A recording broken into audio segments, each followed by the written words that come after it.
The Department of Education is under attack from the inside, and Nicki Minaj is doing diplomacy now. I'm Haley Hofmeister, and welcome to a news show. On Tuesday, President Donald Trump welcomed Saudi Arabia's crown prince to the White House and defended him when a reporter asked about the prince's involvement in the murder of journalist Jamal Khashoggi. You're mentioning somebody that was extremely controversial. A lot of people didn't like that gentleman that you're talking about. Whether you like him or didn't like him, things happen. But he knew nothing about it, and we can leave it at that. You don't have to embarrass our guest by asking a question like that. Things happen. He said it so casually, like Taco Tuesday, Murder Monday. Things happen is what you say when you miss the bus or accidentally cheat on your wife. But murder? I don't think so. Or maybe. My friends haven't murdered anyone, so I'm not clear on the etiquette. But I'm guessing if they had, I wouldn't say, things happen. I'd be like, go home, delete your socials, and I'm going to go stand somewhere else because you're giving big-time murder energy right now. But I don't think Trump would do that because he seems to really like the Crown Prince. Does Trump blow him all the way? No, it's not about me, Mr. President. And Trump doesn't give a fist pump. See, I grabbed that hand. I don't give a hell where that hand's been. I grabbed that hand. Trump was so happy his dentures almost fell out.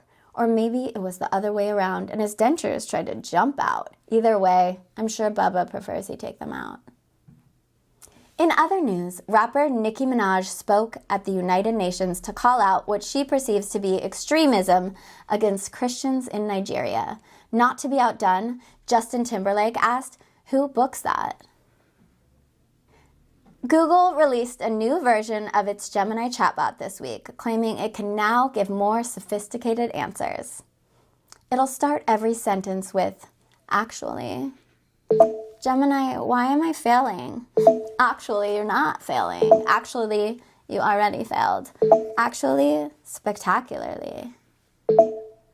A federal court ruled on Tuesday that Texas can't use its new congressional map because it was so blatantly biased toward one party that it likely violated the Voting Rights Act.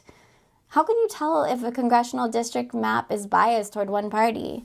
Do you have a picture of it? I mean, I still don't see the bias. And finally, the United States accidentally invaded Mexico this week when U.S. troops crossed the border on a beach into Mexico and began putting up signs saying that it was the property of the Department of Defense. It caused a very brief but very tense standoff between U.S. troops and the Mexican army. But I mean, things happen. It's a big week for education, but bad. Specifically, the Trump administration is taking more steps in its goal to dismantle the Department of Education. With more on this story, we go to our segment, We Can't Get No Education. On Tuesday, the Education Department announced it would be moving several of its offices to other departments, including offices responsible for administering nearly $30 billion in grants to K-12 schools and that help students finish college, but only the girls because we all know the boys go to Jupiter to get more stupider. For context, Trump campaigned on shutting down the Department of Education and even signed an executive order to eliminate it. He was like, school is boring. It's like he thinks he's a fifth grade class president. We're going to put in a vending machine and end school forever. And America was like, yes, we love it. Donnie rules. The Education Department is being deliberately set up to fail so that the administration can put more pressure on Congress to shut it down. Shut it down, Lord.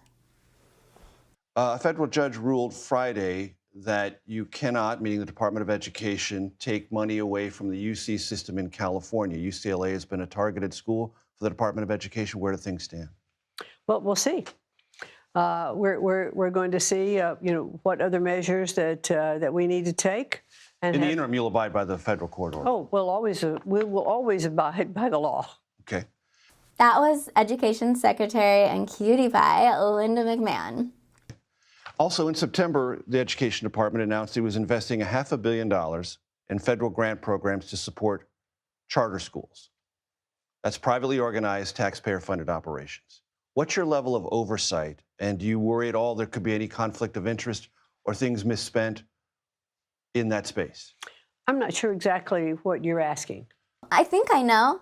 He's referring to the well-documented mismanagement of several charter schools throughout the country, leading to the sudden closure of many of them.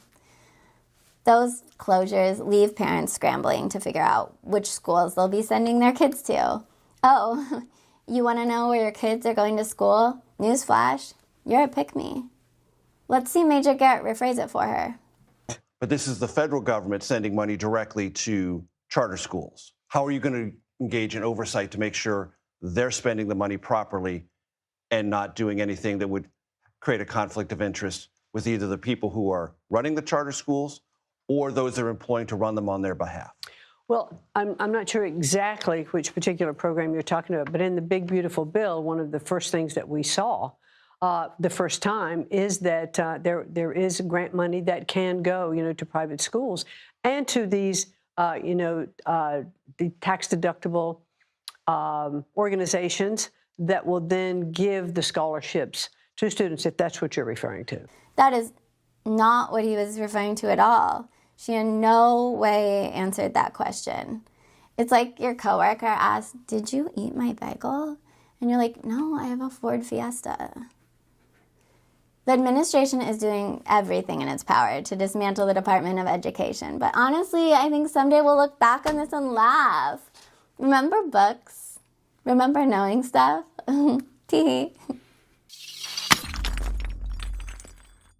Thanks for watching. Remember to like, comment, share, follow, subscribe, and try to love yourself.